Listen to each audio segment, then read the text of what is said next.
말씀의 제목은 내 백성은 여호와의 규례를 알지 못하도다. 하나님은 이렇게 얘기하는데 그 이스라엘 사람들은 안다고 할까요? 모른다고 할까요? 안다고 하지 않겠습니까? 그러니까 당신이 어려운데, 근데 하나님은 내 백성은 여호와의 규례를 알지 못하도다. 예레미야 8장 4절에서 10절입니다. 예레미야 8장 4절 10절. 내 백성은 여호와의 규례를 알지 못하도다. 다 찾습니까? 함께 봉독하도록 합니다. 시작. 너는 또 그들에게 말하기를 여호와의 말씀에 사람이 엎드러지면 어찌 일어나지 아니하겠으며 사람이 떠나갔으면 어찌 돌아오지 아니하겠느냐. 이 예루살렘 백성이 항상 나를 떠나 물러가면 어찌하느냐. 그들이 거짓을 고집하고 돌아오기를 거절하도다.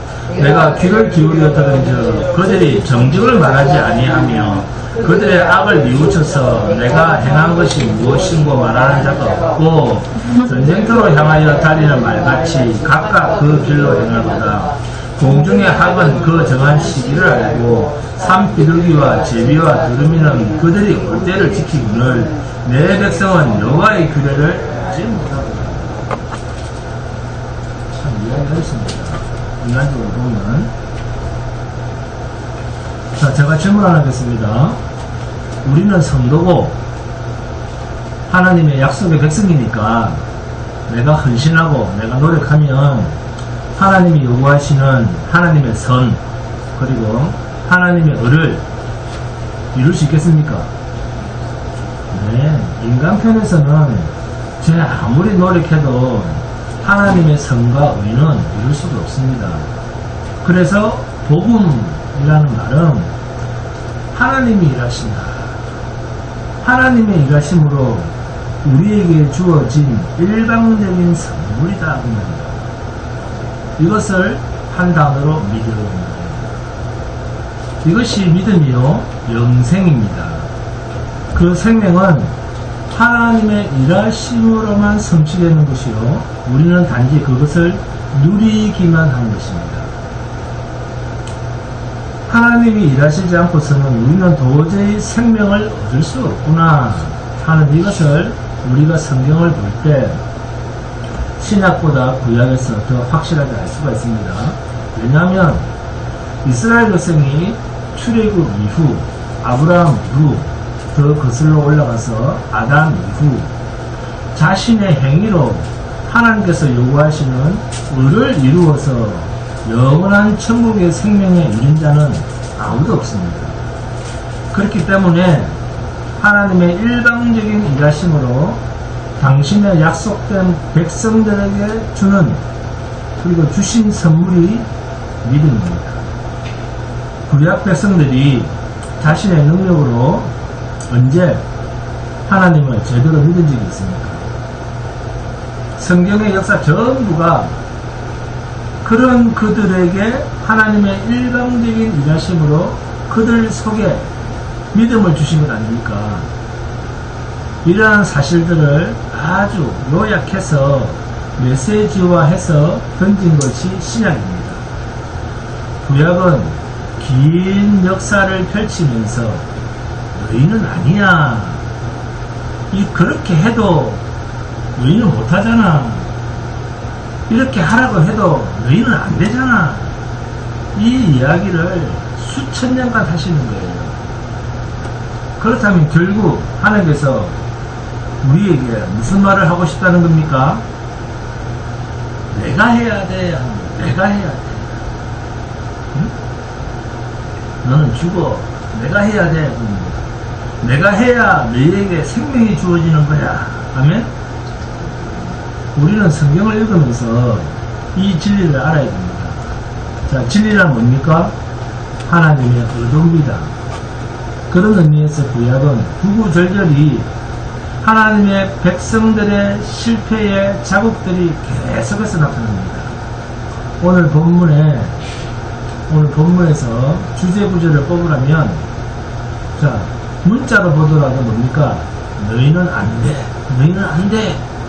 이 구절에, 이 말에 가장 적합한 구절이 어디일 것 같습니까?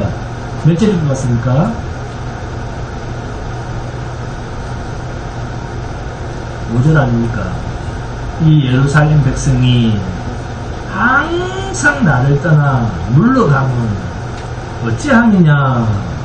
그들이 거짓을 고집하고 돌아오기를 거절하도다. 안건자 집사님,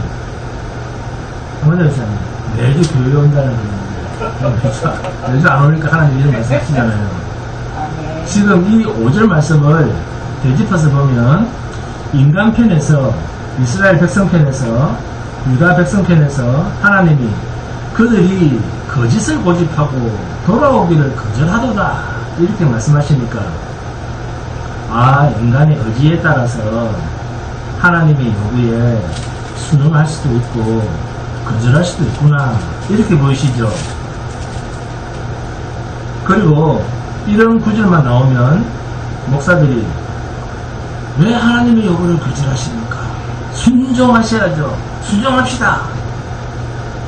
근데 그런 말이 아닙니다. 그럼 이 5절이 무슨 말이죠? 너희는 안 되는 존재야. 이 말을 오늘 대표기도에서 딴에서 한마디로 표현하면 뭡니까? 너희는 세상 속에 있는 존재야. 그 말이에요.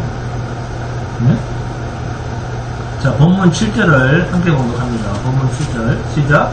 공중의 학은 그 정한 시기를 알고 산 비둘기와 제비와 두루미는 그들이 올 때를 지키거늘 내 백성은 여호와의 규례를 알지 못하도다. 무슨 뜻입니까? 내 백성은 여호와의 규례를 알지 못한다는 겁니다.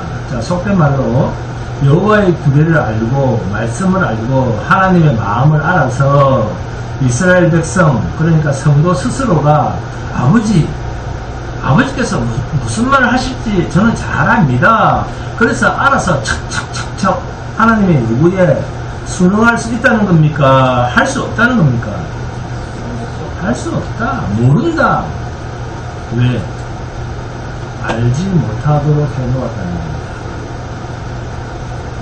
그러면 그게 다 누구의 몫이라는 겁니까? 하나님, 당신님의 몫이라는 겁니다. 자기 백성들이 여호와의 규례를 알지 못하도록 하신 그 하나님께서 해결하신다는 것입니다. 그런데 이 사실을 알지 못하면 같은 성경 구절을 읽어도 하라! 하지 마라! 이렇게 요구 조건으로 묻힙니다. 여러분, 여호와의 은혜 아래에 있는 백성들은 우리 스스로 의를 행해서 하나님 앞으로 갈 수 있는 그런 능력을 하나님께서 주시지 않았습니다. 우리 스스로 하나님 품으로 갈 수가 없습니다. 인간 편에서는 하나님을 찾아갈 수 없어요. 그래서 예레미야 31장으로 가면 그것을 어디에 붓겠다고 합니까? 우리의 심기, 우리 마음속에 모두 쏟아넣겠다. 이것이 새 언약입니다. 그래서 성도란, 우리의 이 육이 성도라는 말입니까? 아니면 내 안에 새 생명이라는 말입니까? 새 생명입니다. 새 생명이 성도예요. 거룩한 생명, 거룩한 백성. 이렇게 성도라고 하는 말이 뭔지를 모르니까 육신의 종교 행위로 사람들 앞에서 인정받으면 구원받은 백성 같고, 거룩한 종교성이 안 나타나면 불안하고 불편하고 상대방 욕하고 염려스럽고, 그런 것은 마귀의 미혹입니다. 왜요? 성경을 읽어도 몰랐고 진리를 제대로 들을 수도 없었기 때문입니다. 본문 6절 말씀처럼 전쟁터로 향하여 달리는 말같이 각각 그 길로 행하도다. 뭐 뒤나 옆이나 돌아본다는 말입니까? 아닙니까? 그냥 앞만 보고 달린다는 거예요. 네? 자기 좋은 방향으로. 전쟁의 말은 이 길을 달리면 내가 살 것이다. 그런 것을 분별하면서 달립니까? 누구처럼 분별 없이 막 달립니까? 문자로 인본주의로, 기독주의로, 자유주의로, 율법주의로, 장로교 정통 신학을 버리고 사이비로, 이단으로 막 가는 거야. 이걸 모르면. 그렇다 보니까 진리에 대한 사색과 분별력은 없고, 단지 내 귀가 좋고 내가 인정하고 내만 좋으면 자기 판단으로 즐겁게 종교 생활을 하는, 이것이 미신입니다. 우상숭배입니다. 근데 우리는 그걸 신앙생활 잘한다고 포장을 시키고 있는 거예요. 근데 미신이고 그게 인본주의입니다. 내가 좋으면 누구도 좋아할 거야? 하나님도 좋아하실 거예요. 사람의 제일 되는 목적, 하나님의 영광, 하나님을 기쁘시게 해야 된다. 신앙의 출발은 하나님인 것처럼 말은 하는데 결과는 뭡니까? 하나님의 영광. 이렇게 신앙의 말은 하나님인 것처럼 말을 하는데 결과는 내가 좋아해야 된다는 거예요.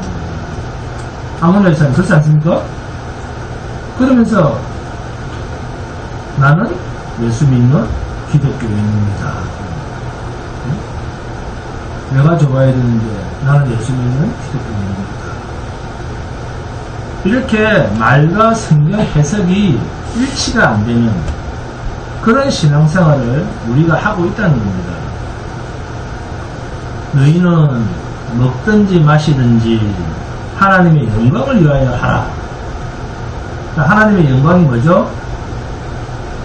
하나님은 나의 머리카락까지도 다 헤아리시는 분이니까 지금 내 모습 이대로를 하나님이 주신 줄 알고 인정해라, 그 말입니다. 내 모습 이대로 주 받으시옵소서. 이렇게 찬송은 하는데 기도 내용도 그렇지가 않아요. 내 모습 이대로 주 받으시옵소서. 이 말을 한마디로 표현하면 뭐죠? 하나님의 영광입니다.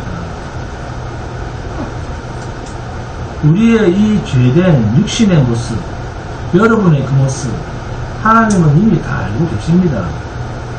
우리 모두는 반드시 죽음에 이르러야 할 존재인 것을 하나님은 이미 다 알고 계십니다.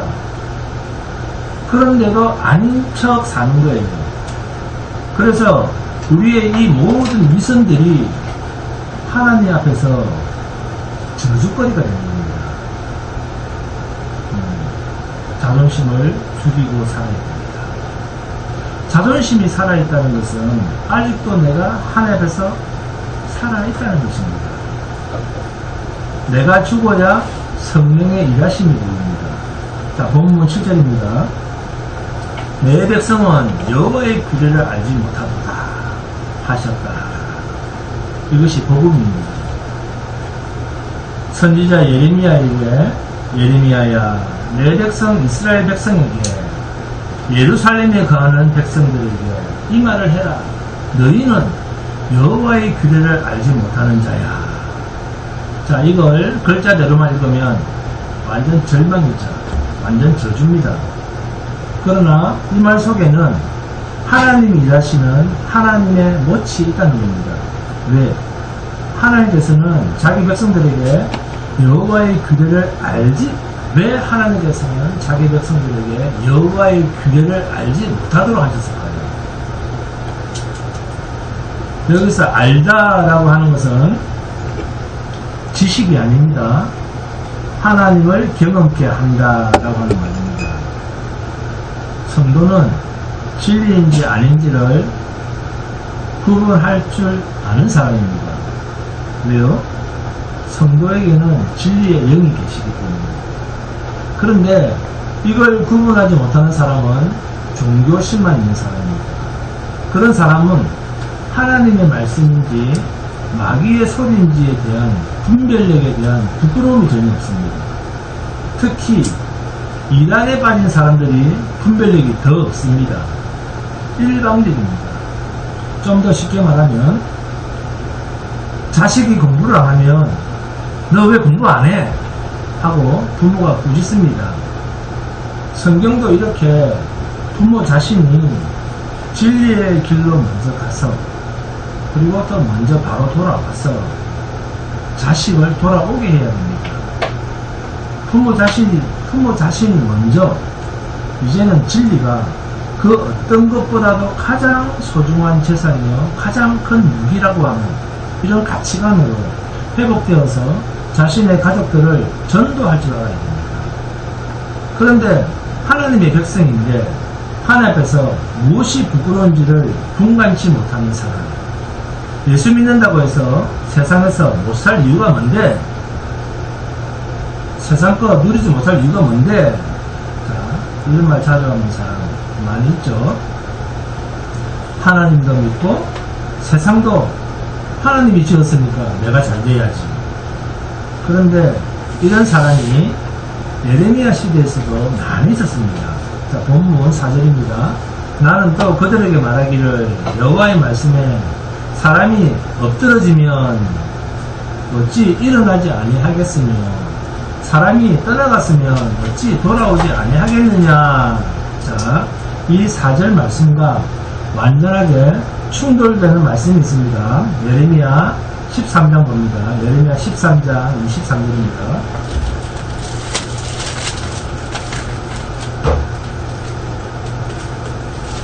예레미야 13장 23절 자 함께 공독합니다. 시작. 구수인이 그의 피부를 표범이 그의 안정을 변하게 할 수 있느냐? 할 수 없을진데 악에 익숙한 너희도 선을 행할 수 있으리라. 자, 사람이 엎드러지면 일어나지 않느냐? 맞습니까? 틀립니까? 맞죠? 자, 사람이 집을 떠나면 언젠가 반드시 돌아오는 귀소 본능이 있지 않느냐 하는 겁니다. 그런데 이런 말씀을 선지자 입에 담아서 선포하신 하나님께서 같은 예레미야 13장에서는 아프리카 흑인이 그 검은 피부를 표범이 그 반점을 없이 할 수 있겠는가? 할 수 없을진데 악에 익숙한 너희도 선을 행할 수 있으리라. 자, 그러면 이 말이 된다는 말입니까? 안 된다는 말입니까? 네, 안건자 이사님 된다는 말입니까? 안 된다는 말입니까? 안 된다고 하는 완전 부정을 말씀하고 있습니다. 그럼에도 성경을 문자대로만 읽고 본문 4절입니다. 너는 또 그들에게 말하기를 여호와의 말씀에 사람이 엎드러지면 어찌 일어나지 아니하겠으며 사람이 떠나갔으면 어찌 돌아오지 아니하겠느냐. 하나님이 자 우리가 주로 설교를 들을 때 이렇게 말하는 교회들이 있죠.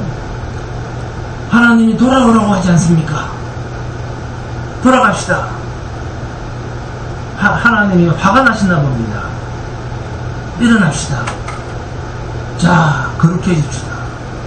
이렇게 인본주의로 해봐도 안 될 일을 마치 될 수 있는 일인 것처럼 고함을 지르고 이렇게 해석하는 사람이 많아요. 그래서 예레미야 13장 23절 말씀이 너희가 너희 힘으로 그렇게 쉽게 악에서 돌아올 수 있다면 차라리 표범이 그 반점을 없애고 흑인이 백인종이 되는 게 더 쉽다. 그 말이에요. 무슨 말입니까? 너희 스스로 악에서 헤어나오는 일은 가능하다 불가능하다? 불가능하다는 말을 이렇게 하고 있는 거예요. 즉 이 말은 이스라엘 백성들이 악에 얼마나 깊이 찌들어 살고 있는가를 우회적으로 표현한 말입니다. 여기서 한 발 더 나가면 지금 우리가 살고 있는 이 세상의 악이라고 하는 것이 얼마나 깊이 악이 서로 뒤엉켜서 뿌리를 내리고 있는 세상인가 하는 이것을 우리에게 확신시켜주는 메시지입니다. 그러니까 하나님께서 자기 약속 안에 들어가 있는 자기 백성, 이미 창세전에 그리스도 예수 안에서 상속받을 후사로 정해진 성도를 이 세상에 던져 넣으실 때에는 이 세상 악이 얼마나 대단한가. 여러분, 그 나무에 뿌리 보면 엄청나게 나무 뿌리가 뒤엉켜 있죠. 그렇듯이 이 세상 악이라고 하는 것이 얼마나 대단한가 하는 것을 가르치는 거예요. 자, 여러분, 이 세상 악이 얼마나 대단한지 잘 아시죠? 이번에도 그 살인사건으로 3명이나 죽었던 거 보니까 성경에서 말하기를 세상에 던져진 거룩한 성도라고 하는 그 존재가, 즉 하나님의 약속 안에 있는 백성이라 할지라도 이 세상에 한번 던져지면, 그러니까 악에 한번 던져지면 악에서 돌이킬 능력이 이 성도 스스로에게는 있다는 말입니까? 없다는 말입니까? 없다는 거예요. 그런 곳 어딥니까? 세상에 너희를 던졌다는 겁니다. 이것을 누가 아느냐? 하나님이 잘 알고 계시다는 거예요. 그래서 본문 7절을 보시면 공중의 학은 그 정한 시기를 알고 산비둘기와 제비와 두루미는 그들이 올 때를 지키거늘 내 백성은 여호와의 규례를 알지 못하도다. 합, 산비둘기, 제비, 두루미, 새랑, 이런 새랑 우리를 비교하면 하나님께서 하시는 말씀이 너희는 무엇보다 못하다? 새들보다도 못하다. 본문 7절의 새들은 대부분 철새입니다.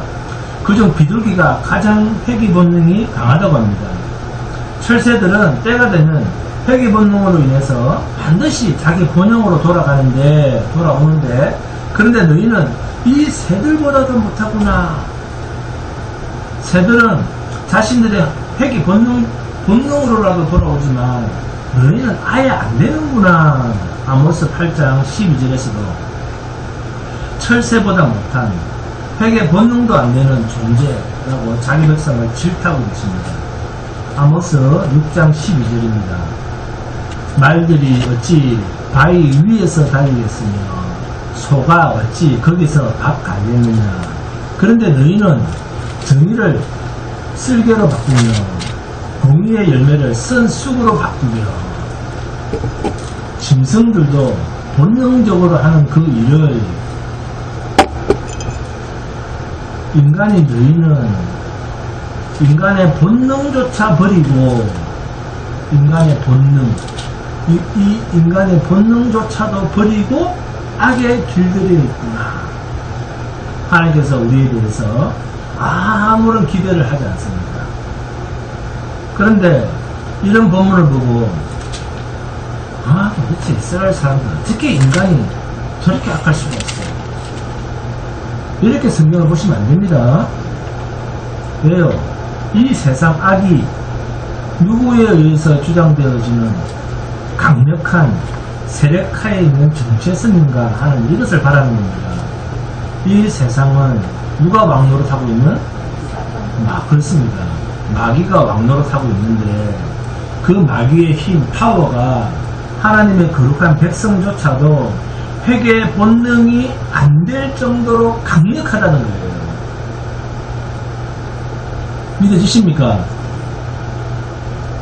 아니, 내가 하나님의 백성인데 그래도 마귀한테는 이기겠지.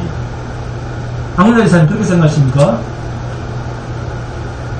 그러나 성경은 하나님 백성 스스로는 마귀를 이길 수 없다라고 단언하고 있습니다. 예수 믿지 않는 육신들은 전부 내놓고 하나님을 믿는 성도의 신분 자체도 하나님께로부터 나신 자가 저를 지키시네 라고 말하죠. 그러니까 성령께서 우리를 지켜주시지 않으면 우리는 안 된다는 겁니다. 마귀라고 하는 이 악의 근본 세력이 이 정도로 강력하다는 거예요. 그것을 내 힘으로, 우리 힘으로 어떻게 달래고 이기겠습니까? 피조물인 인간이 어떻게 마귀를 달리고 귀신을 달리고 비비고 완력으로 물리칠 수 있는 그런 존재가 마귀가 아닙니다. 오직 하나님 앞에서만 꼼짝 못하는 존재가 마귀입니다. 그런 마귀를 하나님께서 가만히 두실 리가 없죠.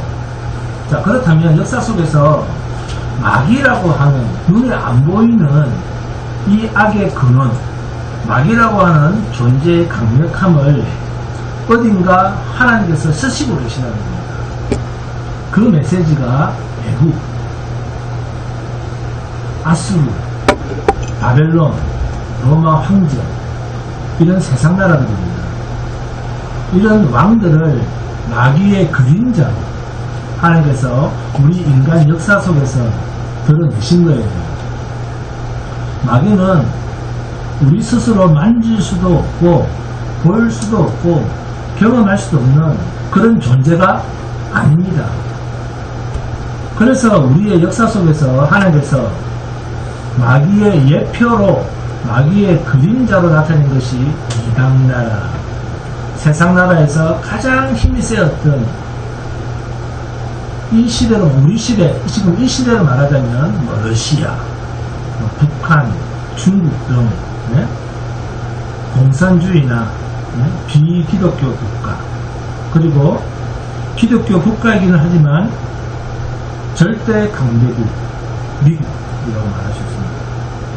아니 목사님, 미국은 우리의 우방국가 아닙니까? 자, 이런 말은 인간 세상에서는 하는 말이지 영적 세계에서는 그런 말이 절대 안 통합니다. 성도인 우리의 우방은, 자, 우리의 성도잖아요. 그럼 우리의 우방은 어딜까요? 성도에게 있어서 우리의 우방은 우리 같은 성도, 그리고 하나님의 나라입니다. 이 기준에서 벗어나면 안 됩니다.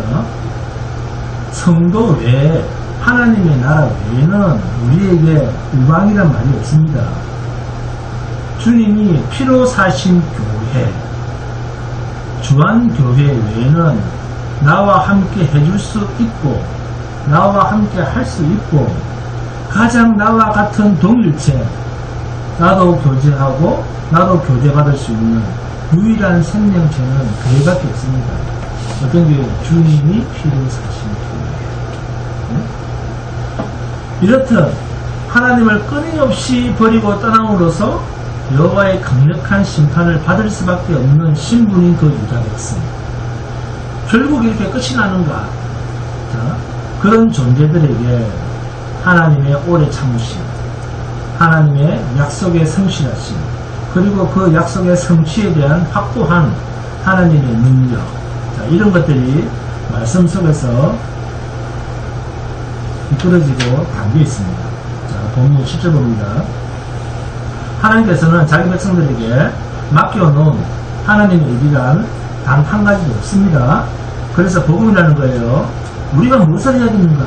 내가 무엇을 해야 됩니까? 그럴 필요가 없다는 겁니다. 본문 4절입니다.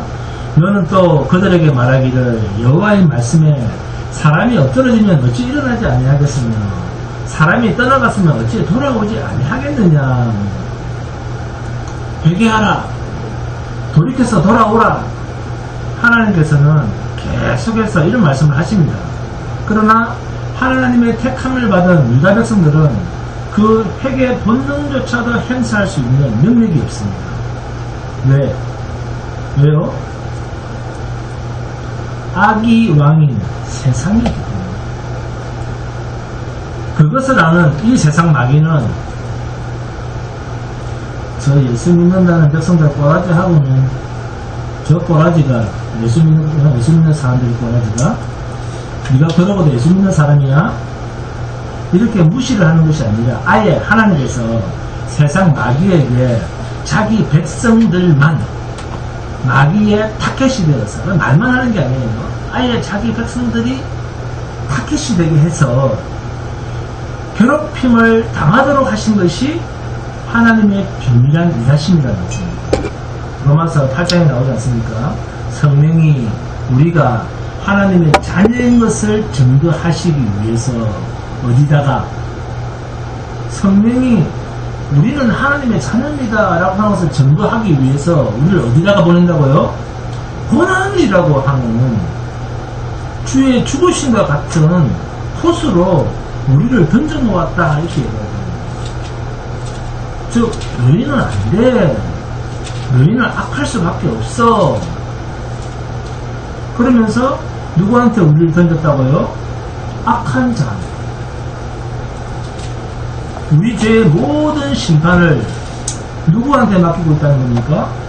바벨론한테, 아멘? 세상에 맡겼다는 거예요. 예레미야서에서는 누구한테 자기 백성을 던지고 있습니까? 바벨론, 느부갓네살 왕에게 처분을 맡기고 있습니다. 지금 이 상황이 로마서 8장 16절 이하 메시지와 똑같습니다. 예레미야서 전체가 로마서 8장 16절 이하 성령의 성도를 하나님의 자녀인 것을 증거하시기 위하여 고난에 던지는데, 그 고난의 궁극적 자리는 하나님의 영광에 이르는 자리라는 겁니다. 성도는 고난을 당하는데 그게 하나님의 영광에 이르는 자리다. 로마서 8장 18절에 생각하건대 현재의 고난은 장차 우리에게 나타날 영광과 비교할 수 없다. 이렇게 김일식 권사님 연결이 돼야 됩니다. 그러면 그 하나님의 영광이라고 하는 것이 있는데 주 예수 그리스도의 죽으심과 같은 자리라는 겁니다.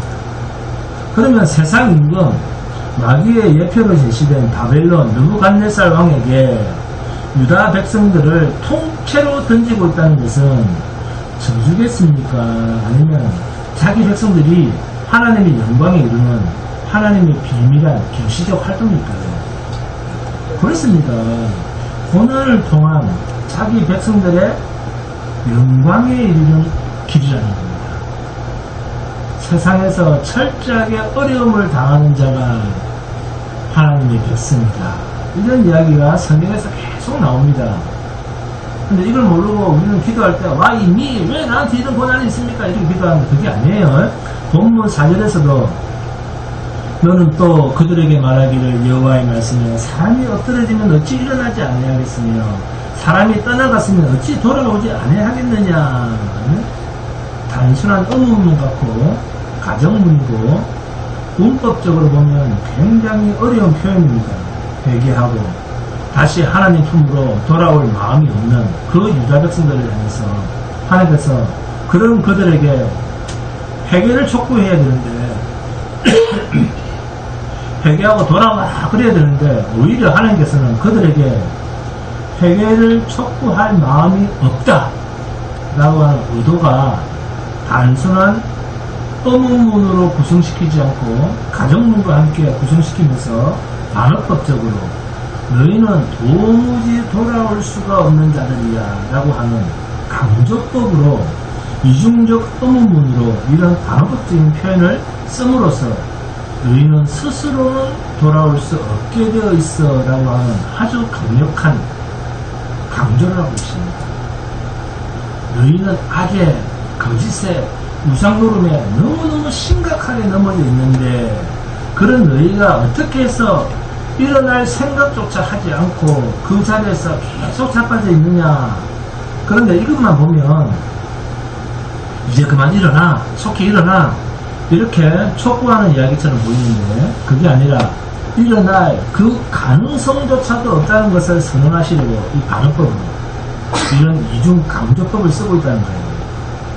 잠언 24장 16절을 보시면 대저 의인은 7번 넘어질지라도 다시 일어나려니와 악인은 재앙으로 말미암아 엎드러지느니라.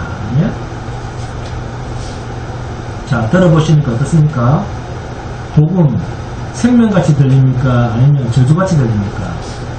이게 생명입니다. 무슨 뜻이죠? 의인이 일어나는 것은 하나님께서 우리는 자빠져 있지만 일어날 생각조차 없이 누워있지만 하나님께서 의인을 일으키셔야만 된다.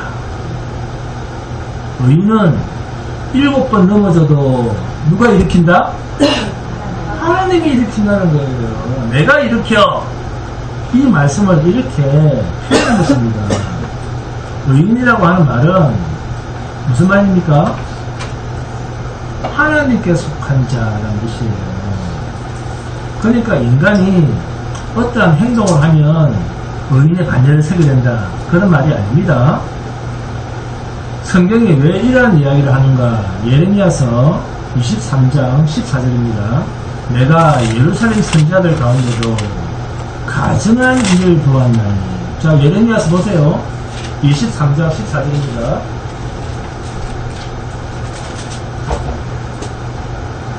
자, 다 함께 한번 읽어볼까요? 시작. 내가 예루살렘 선지자들 가운데도 가증한 일을 보았나니. 자, 누굽니까? 예루살렘 그 수도에 있는 선지자들입니다. 복수죠. 오늘날로 말하면 뭘까요? 그렇죠. 네? 선지자들입니다. 그들은 간음을 행하며 거짓을 말하며 악을 행하는 자의 손을 강하게 하여 사람으로 그 악에 돌이킴이 없게 하였음즉 그들은 다 내 앞에서 소돔과 다름이 없고 그 주민은 고모라와 다름이 없느니라. 신분이 뭡니까? 지금 신분이 선지자들입니다. 네? 그런데 이들도 악에서 자기 스스로 돌아올 수 있다는 말입니까? 없다는 말입니까? 선지자들인데도 없다는 거예요. 목사인데도 없다는 거예요. 네? 그 어떤 신분이라도 뭐 장로든 권사든 집사든 안수집사든 응? 신천지를 하죠. 또 있습니다. 이번에는 북이스라엘 이야기입니다. 호세아서 7장 10절입니다. 이스라엘의 교만은 그 얼굴에 드러났나니 그들이 이 모든 일을 당하여도 그들의 하나님 여호와께로 돌아오지 아니하며 구하지 아니하도다. 우리가 실패하고 자빠지면 하나님 앞에서 잘못했습니다, 잘못했습니다 하면서 빌고 어떻게 하든지 하나님 앞으로 나아가려고 그렇게 애쓸 것이다. 나는 그렇게 하고 있다. 그렇게 생각하십니까? 그런 사람, 나는 조금만 넘어져도 아주 민감하게 하나님 앞에서 하나님 잘못했습니다, 다시는 안 그럴게요 싹싹 빌고 돌아선다. 아무나 있으면 그렇습니까? 그러면 사람 들어보세요. 네? 아무도 없습니다.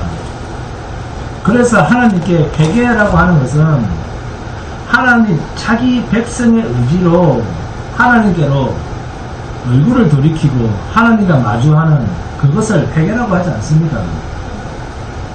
회개란 오직 하나님의 열심으로 자기 백성을 하나님 품으로 하나님의 마음으로 하나님의 면전 앞에 오도록 해서 받으시는 것, 이것이 회개입니다. 이것이 누가복음 15장에 돌아온 탕자입니다. 결국 굶어서 죽게 될 지경에 빠지니까 이 아들이 우리 아버지 집에는 내가 종으로 종사를 했으라도 굶지는 않는 것이다. 그런데 막상 집으로 돌아와 보니까 탕자 아들이 돌아올 준비를 했기 때문에 돌아온 것이 아니라 탕자가 처음부터 집을 나가자마자 아버지는 문을 활짝 열고 먼 산을 바라보니 그야말로 아버지가 아들의 회개 본능의 에너지로 먼저 아버지께서 작동하고 있었다, 이 이야기 아닙니까? 응? 탕자의 비유는 자, 탕자의 비유는 탕자의 마음을 표현한 비유 이야기일까요? 아버지의 마음을 나타내는 비유 이야기일까요? 아버지의 마음입니다. 아버지의 마음을 이야기하려고 하는 것입니다. 그래서 잃어버린 동전, 잃어버린 양 이야기를 할 때 그 비유는 반드시 그 동전의 주인공이 아닙니다. 그 동전의 주인과 양의 주인의 마음을 이야기하고 있는 것입니다. 주인의 기쁨, 찾는 기쁨이 이야기를 하는 거예요. 동전 하나를 잃어버렸는데 그 잃어버린 동전 한 개를 찾는 주인의 기쁨은 그 나머지를 가진 기쁨과 비기지를 못한다. 잃어버린 양 한 마리를 찾을 때 나와 함께 있는 99마리의 기쁨처럼 그 기쁨과 즐거움이 목자에게 있다. 그 이야기를 하는 거예요. 탕자의 비유도 아들을 잃어버린 아버지, 집 나간 아들을 학수고대하며 다시 자신의 품으로 돌아오기를 학수고대하는, 그리고 돌아오게 하는 강력한 에너지를 가진 아버지, 잃어버린 아들을, 떠나버린 아들을 돌아오게 하는 강력한 힘을 가진 아버지 라는 이 비유 이야기입니다. 그래서 회개라고 하는 것은 하나님 자기 백성을 하나님 당신의 열심으로 하나님께서 직접 찾으신다 라고 하는 그 맥락에서 회개를 이해해야 됩니다. 회개 본능이라고 하는 것은 우리 인생에게 다 있습니다. 모든 인생에게 다 있다는 것은, 회개하는 것은 자연 법칙이라는 거죠. 돌아온다는 것은 로마서 1장 18절에서 20절입니다. 하나님의 진노가 불의로 진리를 막는 사람들의 모든 경건하지 않음과 불의에 대하여 하늘로부터 나타나나니 이는 하나님을 알만한 것이 그들 속에 보임이라. 하나님께서 이를 그들에게 보이셨느니라. 창세로부터 그의 보이지 아니하는 것들 곧 그의 영원하신 능력과 신성이 그가 만드신 만물에 분명히 보여 알려졌나니 그러므로 그들이 핑계하지 못할 것입니다. 이 귀소 본능, 이게 우리에게 다 넣어놨다는 거예요. 회개 본능은 하나님께서 만물 가운데 다 담아두신 것이다. 결국 마지막 때 하나님께서 만물을 심판하실 때도 바로 이 문제를 가지고 그들을 심판하실 것입니다. 그러니까 자연적인 본능을 가지고도 만물은 하나님의 심판에 이르게 된다.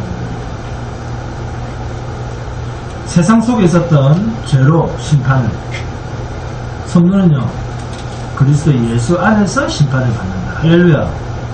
성도는 어디서 심판을 받습니까? 예수 안에서 심판을 받습니다. 이것이 다르다는 겁니다. 예수 믿는 자와 믿지 않는 자. 약속 밖에 있는 자들은 왜 둘째 심판이 있으며 성도는 첫째 부활에 참여함을 얻는가? 왜요? 그리스도 예수 안에 있는 신분이니까. 모든 인생이 마지막 때 다 부활을 하는데 둘째 사망에 처할 자들은 예수 안에서의 심판이 아닌 자연인으로서 하나님께서 담아두신 세상 속에 있었던 죄로서의, 그리고 세상 속에 있었던 자로서의 하나님의 심판에 이를 수밖에 없는 본능적 존재입니다. 그런 존재이기 때문에 그 원죄와 자범죄로 세상적으로 심판을 받는 겁니다. 그 본능적 존재이기 때문에 둘째 심판을 받습니다. 자, 진리란 뭡니까? 하나님의 마음입니다. 진리란 하나님의 생각입니다. 진리란 하나님의 뜻입니다. 진리란 하나님의 작정이요 하나님의 의도입니다. 통틀어서 진리란 계시입니다. 그 진리이신 하나님을 자신의 생명처럼 힘써 아시기 바랍니다. 본문 예레미야서 8장 5절입니다. 단독 물어봅니다. 5절 시작. 이 예루살렘 백성이 항상 나를 떠나 물러감을 믿지 않느냐. 그들이 거짓을 고집하고 돌아오기를 거절하도다. 거짓을 고집하고 자, 이 길 밑에, 자, 그 줄을 긋고 적어놓습니다. 거짓을 고집하고, 자, 미혹을 당한, 이렇게 써놓습니다. 이렇게 안 쓰면 계속 성경을 인본주의 읽게 됩니다. 어떻게 읽게 됩니까? 아유, 얼마나 고집이 세면 이따위 짓을 하지. 예수님을 다녀서. 이렇게 성경을 읽게 됩니다. 성도가 돌아와야 할 자리임에도 돌아오지 못하는 것은 내가 고집이 세고 내가 미련하고 멍청하고 악해서가 아니라 사탄의 강력한 미혹을 받고 있기 때문입니다. 인간, 남유다 백성들이 참 고집불통이고 우상노름하고 이방의 넓은 길을 좋다고 가는 것은 왜 그럴까요? 마귀의 사탄의 미혹 때문입니다. 그런데 그게 자기 눈에는 좋아 보였다는 겁니다. 지금 우리는 종교인이 아닙니다. 우리는 성도입니다. 저와 여러분들은 성도인데 왜 세상에 길들여져서 일주일을 그렇게 살아야 하는가? 왜? 미혹을 받았어. 즉 내가 의지적으로 이 미혹을 끌어낼 수 있는 영역이 아니라는 겁니다. 그래서 성령의 충만이라고 하는 것은 주십시오 그렇게 아닙니다. 어떻게 하든 세상에서 살아남으려고 몸부림을 치면 칠수록 세상 늪에 깊이 더 빠져들게 되어 있습니다. 그러나 하나님 저 죽었습니다. 이렇게 하나님 앞에서 자신은 죽었다고 해야 되는데 살려고 발버둥을 치니까 미혹에 더 깊이 빨려 들어가는 거예요. 육신은 죽은 줄 알고 포기하고 하나님 앞에 항복하면 되는데 내가 뭐가 그렇게 대단한 존재인 줄 알고 계속 살려고 몸부림을 치니까 뭐만 나온다? 사탄의 미혹만 더 강력하게 다가온다는 거예요. 하나님께로 다시 돌아가는 것을 성경은 회개라고 합니다. 5절에 항상 나를 떠나 물러가면 어찌함이냐 이렇게 의문문으로 강조하고 있지 않습니까? 왜, 어찌, 무엇 때문에 네가 내게서 멀어진 이유가 뭔데? 자, 다 거치는 말씀입니다. 어떻게 네가 세상 사람들처럼 넓은 길로 자꾸만 가느냐? 너는 세상에서 나그네 신분인데, 행인인데, 이방인처럼 이 세상 살다가 끝날 그런 신분이 아닌데, 하늘의 백성으로서 하늘을 준비해야 되는데, 너는 어떻게 해서 이 세상이 마지막인 저 세상 사람들과 똑같은 길을 가느냐? 이 말을 하는 거예요. 자, 오늘이라고 하는 하루를 살려두신 이유가 뭐라고 생각하십니까? 자, 내일도 우리가 산다. 내일도 나는 산다. 라고 하는 보장을 내가 할 수 있습니까? 내 스스로. 생명의 주인이 따로 계시는데, 오늘 하루를 살려두신 하나님의 의도는 우리가 하늘의 존재로 길들여지기 위한 하나님 편에서 필요한 시간입니다.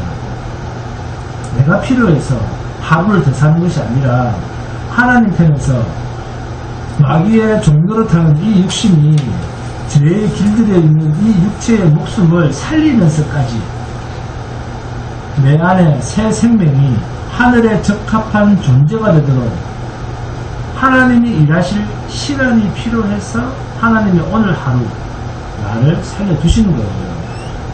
그럼에도 불구하고 본문 5절에 그들이 거짓을 고집하고, 5절 봅니다. 본문 5절에 그들이 거짓을 고집하고 히브리어로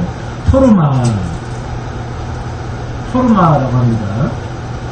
거짓이라는 뜻이에요. 이 토르마라고 하는 말은 속이다, 배반하다, 괴사, 속임, 강교함, 배반, 괴휴이라고 하는 마귀와 깊이 관련된 단어입니다. 그래서 거짓을 고집하고 라고 하는 이 말은 마귀에게 굳게 붙들려 라고 하는 말이에요. 그래서 이스라엘의 우상노름은 다 뭐였다? 미혹이었다. 미혹. 마치 나그네 인생이 세상에 분명한 목적이 있는 것처럼 그렇게 생각한 것이 미혹이었습니다.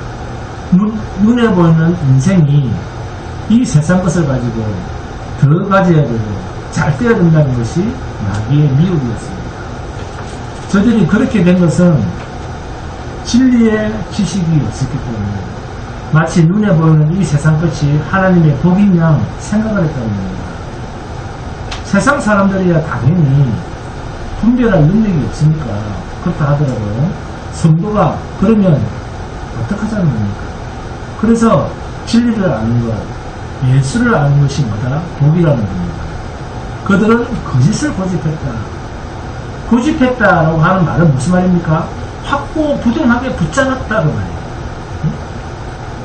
하나님이 택한 이스라엘 백성들이 예루살렘 거민이 거짓된 우상으로 마귀의 미혹에 이끌려서 우상을 하면서 이단, 사이비의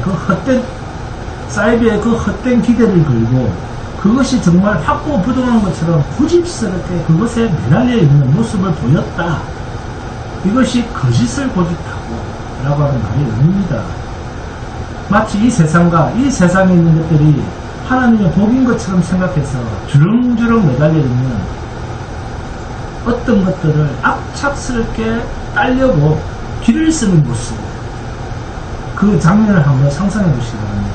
그것도 누가? 성도가 하늘의 것을 추구하고 하늘의 것을 얻으려고 하지 않고 이 세상과 이 세상에 있는 것들을 더 하면서 싸우려고 하는 그 모습 어떻습니까?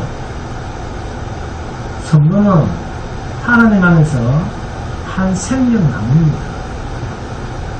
제가 손바닥으로 얘기했었죠.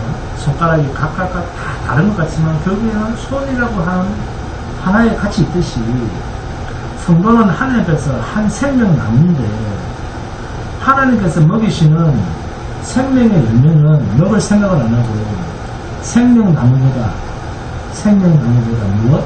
선악을 알게 하고 그 나무의 열매에 더 관심을 갖는다는 겁니다. 왜? 묵은직하고 구암직하고 지혜롭게 할 만큼 탐스럽게 보입니다. 좋아 보이거든요. 지금에는 그걸 먹으려고 기를 쓴다는 겁니다. 그래서 선악을 알게 하는 나무라고 하는 말은 하나님의 온유하신 율법의 예편인데 선악을 알게 하는 나무라고 하는 말은 율법의 예편인데 우리가 좋아하는 내가 잘 돼야지, 내가 헌신해서, 내가 하나님께서, 내가 거룩한 삶을 추구해서, 내가 선과 악의 심판도 내가 하면서 내가 하나님께서 의로워진다. 그 의로 하나님 같이 된다. 이것이 선악을 알게 하는 나무의 저주입니다. 하나님 안에 있는 영원한 생명과 선악을 알게 하는 것은 양쪽 모두 내가 주인공이 아니라 하나님 편에서 하셔야 할 것을 인간이 하려고 하니까 죄의 미혹에 자꾸 빠지는 거예요. 처음부터 생명나무의 열매도 하나님 편에서 우리에게 주셔야만 하는 열매입니다. 생명나무의 열매도 누가 줘야 된다? 하나님이 주셔야 하는 열매예요. 그 하나님의 일을 선악을 알게 하는 나무라고 하는 의미는 내 편에서 우리 인간 편에서 해서는 안 될 일을 했다는 거예요. 그런데 내가 하나님이 되어서 내 편에서 하나님의 일을 거둔다고 하니까 그 모든 행위는 종교노름이요, 저주요, 하나님을 믿지 못하는 우상숭배라는 것입니다. 생명나무 실과와 선악을 알게 하는 나무의 실과는 다 양쪽 모두 하나님 안에 있는 한 그루의 나무입니다. 율법이 하나님의 공의로우신 법 아닙니까? 선한 법입니까? 선한 법입니다. 선하다고 하는 것은 하나님의 법이다 그 말이죠. 그러면 한 그루 나무지 않습니까? 나무가 따로따로 두 그루가 아니에요. 생명나무도 똑같지 않습니까? 내가 곧 길이요 진리요 생명이요 내가 곧 법이요 그 말이잖아요. 생명이신 그분이 법이지 않습니까? 예레미야서에서는 길이라고 하는 말이 42번이 나옵니다. 42번이 나옵니다. 예레미야서는 길의 복음입니다. 길의 복음. 참 길을 요한복음 14장 6절에서 뭐라고 합니까? 예수께서 이르시되 내가 곧 길이요 진리요 생명이니 나로 말미암지 않고는 아버지께로 올 자가 없느니라. 네? 그러니까 이스라엘 백성들이 잘못된 길로 간다 하면서 예레미야서에서 42번이나 언급하고 있는 그 길은 결국 실체이신 누구의 길로 가야 된다? 예수 그리스도로 가야 된다. 그가 진정한 길이라는 겁니다. 주님이 예배하신 그 길만이 복음이요 생명길이라는 겁니다. 그래서 인간이 가는 모든 길은 생명길이 아니다, 생명길이 아니다라고 하는 것을 성경에 설명하고 있습니다. 그런데 하나님이 예배하신 그 길은 거절하고 선악을 알게 하는 나무, 마귀가 미혹해서 주는 모든 것은 고집스럽게 그것이 확고 부동한 것으로 알고 꼭 붙잡는다는 겁니다. 그래서 우리 인간의 육신도 하나님께서 죽이시지 않으시면 결코 죽으려고 할 생각이 없는 존재가 우리 인간입니다. 그래서 자기를 부인하고 자기 십자가를 지고 주님을 따르는 것도 하나님의 은혜로만 되어지는 성도의 정체성입니다. 하나님께서 진리로 만들어지는 성도의 그 정체성이 여러분의 삶에서 나타나기를 주님으로 모시게 됩니다.